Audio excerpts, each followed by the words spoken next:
Jadi kita ini kalau kehilangan semangat, tidak ada yang bisa membangkitkan semangat itu kecuali Dia, la ilaha illallah. Siapa nama Dia? Allah. Adakah Tuhan selain Dia? La ilaha illa huwa. Apakah Dia itu hidup? Dia tidak hidup, tapi Dia maha hidup, Al-Hayyu. Apakah Dia mengatur hidup aku? Al-Qayyum. Dia mengatur hidupku. Apakah Dia mengantuk? La ta'khudhuhu sinatun wala naum. Apa yang Dia miliki? Lahu ma fis samawati wa ma fil ardh. Ada yang bisa menolong kecuali selain Dia yang memberikan pertolongan. Man dzalladzi yashfa'u 'indahu illa bi'izni.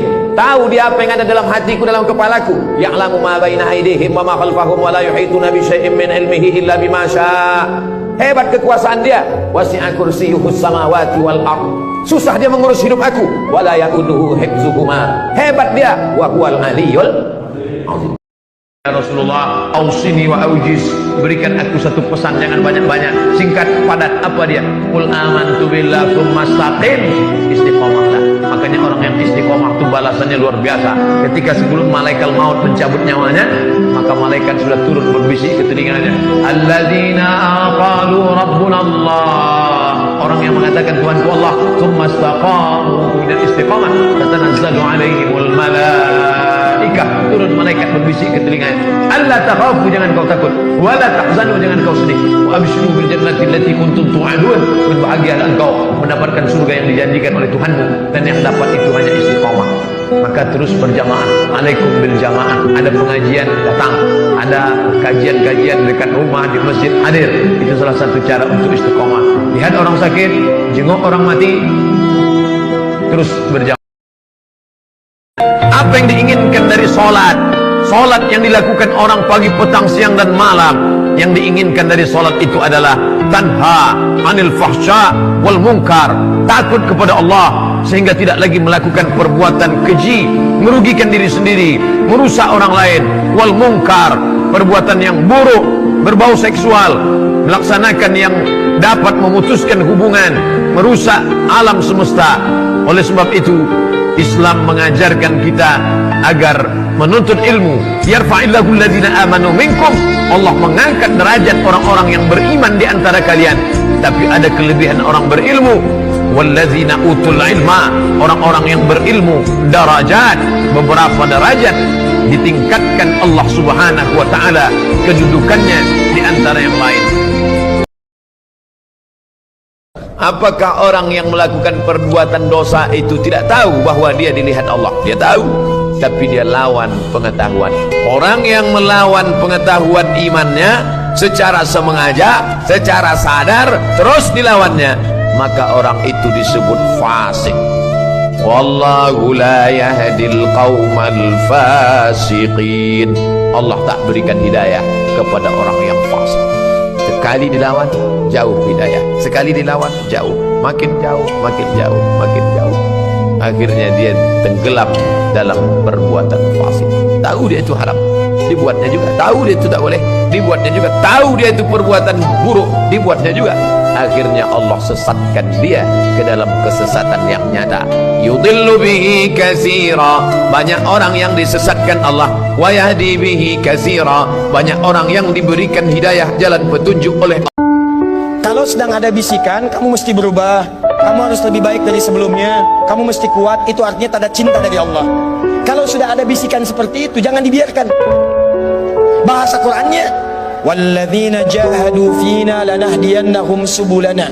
Kalau ada orang-orang ketika sedang mendapatkan bimbingan dari kami, kemudian dia ambil petunjuk itu, dia katakan pada dirinya, saya mesti berubah, saya mesti lebih baik, maka kata Allah, saya akan tunjukkan jalan baginya untuk berubah dengan cara yang lebih mudah. Ingat teman-teman, maaf ya, maaf, kita tidak akan lama. Satu kali kita pasti akan pulang. Pastikan saat Anda pulang, ada kebahagiaan terpancarkan di wajah Anda. Ketika Anda terlahir, semua orang tertawa melihat Anda, dan Anda menangis. Tapi pastikan dengan perubahan itu, Anda yang tersenyum, buat mereka menangis mengiringi kepulangan Anda kepada Allah Subhanahu wa taala. Jangan kalian mengatakan dulu aku pernah sholat malam.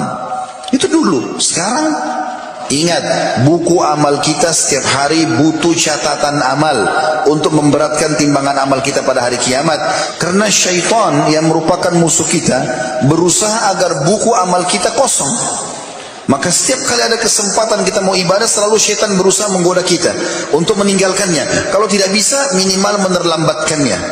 Kata Ibnu Qayyim rahimahullah, syaitan atau iblis akan berusaha menjauhkan seorang hamba atau seorang mukmin dari ibadahnya. Kalau dia mau puasa misalnya, jangan puasa, nggak usah, waktu masih panjang. Atau mau sholat malam, nggak usahlah, malam masih panjang, disuruh tinggalkan. Kalau tetap orang mukmin itu memaksakan diri, syaitan nggak bisa buat apa-apa, tapi dia minimal akan mengurangi kadar pahalanya. Misal menerlambatkan dari sholat berjamaah, bisa menerlambatkan dari sholat malam, bisa menunda-nunda puasa-puasa sunnah, dan seterusnya.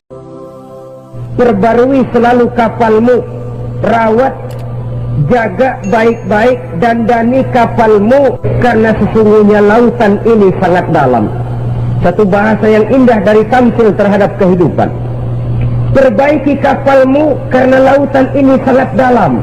Artinya, jaga baik-baik hatimu, pelihara iman dan keyakinanmu, karena hidup ini bagaikan gelombang lautan.